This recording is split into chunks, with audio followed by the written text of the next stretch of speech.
The Middle East is on the brink, and the situation is escalating fast. The United States and Israel have launched massive airstrikes on Iran, and the region is now dangerously close to a wider war. In this video, we break down what's actually happening right now and where this crisis could be headed next from the American perspective.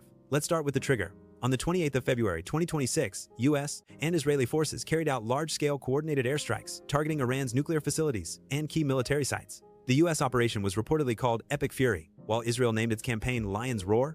Washington says the objective was clear: to cripple Iran's nuclear and missile capabilities and protect regional security. But what happened next dramatically raised the stakes. According to multiple reports, Iran's supreme leader, Ali Khamenei, was killed in the strikes. Several senior commanders of the Islamic Revolutionary Guard Corps and top security officials were also reportedly eliminated. Military analysts are calling this what it looks like: a decapitation strike against the heart of Iran's leadership.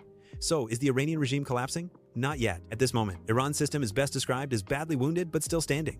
An interim leadership structure is reportedly in place, and the succession process is already underway. In other words, the leadership took a devastating hit, but the state itself has not fallen. Iran, however, did not stay quiet. Tehran has already begun retaliating. We are now seeing missile attacks toward Israeli territory, strikes targeting U.S. bases in the region, and an expanding wave of drone operations. Even more concerning, Iranian-aligned groups such as Hezbollah are showing signs of mobilization, and that raises the risk of a much wider regional war. Now, here's the critical question. What is Washington really trying to achieve?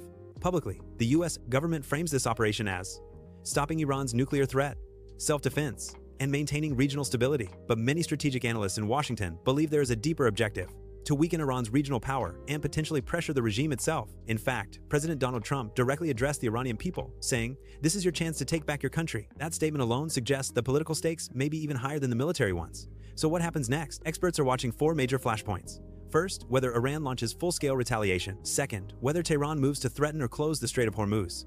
This is one of the world's most critical oil choke points. If it's disrupted, the global economy will feel it immediately. Third, whether Hezbollah and other proxy forces fully enter the fight. And fourth, whether the United States is pulled into a ground war. If any of these lines are crossed, this conflict could rapidly escalate from a limited strike to a full-scale Middle East war. Here's where things stand right now. U.S. and Israeli strikes have dealt an unprecedented blow to Iran's leadership. The Iranian regime has not collapsed. Retaliation is already underway, and the risk of regional escalation is rising, not falling. This is not the end of the crisis. It may be the beginning of a far more dangerous phase. The next few days and weeks could reshape the Middle East. We will continue tracking every major development. Make sure to subscribe and stay with us for the latest updates.